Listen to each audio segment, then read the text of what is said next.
ముందస్తు ఎన్నికలు బ్రిటన్లో జరగబోతున్నాయి. రిషి సోనక్ దానికి సిద్ధపడుతున్నారు. జూలై 4న బ్రిటన్ సార్వత్రిక ఎన్నికలు జరుగుతాయని ప్రధానమంత్రి రిషి సోనక్ తాజాగా తేల్చి చెప్పేశారు. రాజు చార్లెస్ IIIకి కూడా చెప్పానని, పార్లమెంట్ రద్దుకి ఆయన అనుమతించారని కూడా చెప్పుకొచ్చారు.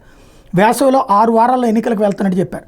అధికారిక నివాసం 10 డౌనింగ్ స్ట్రీట్లో కేబినెట్ భేటీ తర్వాత భారతీయ సంతతి బ్రిటన్ ప్రధాని సునాక్ ముందస్తు ఎన్నికలు ప్రకటన చేశారు. షెడ్యూల్ ప్రకారం అయితే వచ్చే ఏడాది జనవరిలో జరగాలి.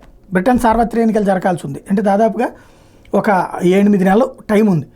అయితే 10 డౌనింగ్ స్ట్రీట్ బయట ఎన్నికల ప్రకటన చేస్తూ తన పదవీ కాలంలో సాధించిన విజయాలను సునాక్ వివరించారు. మీకు వీలైనంత భద్రత ఇవ్వడానికి నా అధికార పరిధికి లోబడి చేయగలిగినంత చేస్తాను, ఇది నా హామీ.